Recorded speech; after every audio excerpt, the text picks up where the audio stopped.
आप सभी को मेरा नमस्कार। तो कुछ लोग अहोई अष्टमी के बारे में नहीं जानते होंगे कि ये क्या है, तो मैं आप सभी को इसके बारे में बताती हूँ। अहोई अष्टमी माता अहोई को समर्पित व्रत है जो कार्तिक कृष्ण पक्ष की अष्टमी तिथि को रखा जाता है। यह व्रत विशेष रूप से महिलाएं अपने बच्चों की लंबी उम्र, सुख समृद्धि और संतान प्राप्ति के लिए करती है। इस दिन सूर्यास्त के बाद तारे दिखाई देने पर अहोई माता की पूजा, सप्तऋषियों और संतान के नाम से संकल्प लिया जाता है।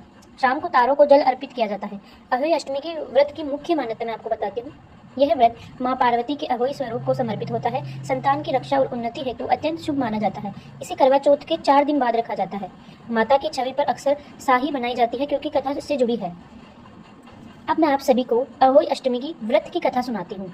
तो जो भी महिलाएं इस दिन व्रत रखती है वे ध्यान से इस कथा को सुने।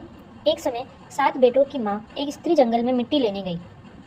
मिट्टी खोदते समय अनजाने में एक छोटी सी साही का बच्चा मर गया।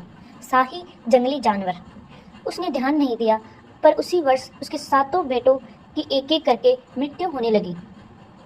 वह स्त्री दुख से भर गई और भगवान से प्रार्थना करने लगी। तब देवी अहोई प्रकट हुई और बोली, तूने अनजाने में साही के बच्चे को मारा, इसलिए यह दुख सहना पड़ा। यदि तू सच्चे मन से मेरी पूजा कर क्षमा मांगे तो तेरे पुनः पुत्र जीवित हो जाएंगे।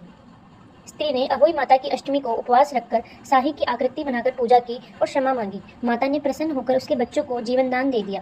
तभी से स्त्रियां अहोई अष्टमी को संतान की रक्षा के लिए मानने लगी। मैं आप सभी को अब इसकी पूजा विधि भी बताना चाहूंगी। सुबह स्नान करके संकल्प ले, मैं अपने बच्चों की दीर्घायु के लिए अहोई माता का व्रत कर रही हूँ।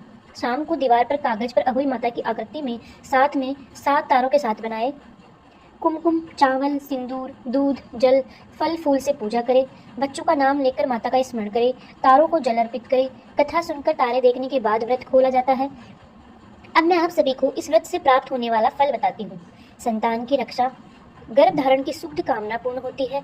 परिवार में शांति और संतान सुख होता है। बच्चे दुर्घटनाओं से सुरक्षित रहते हैं।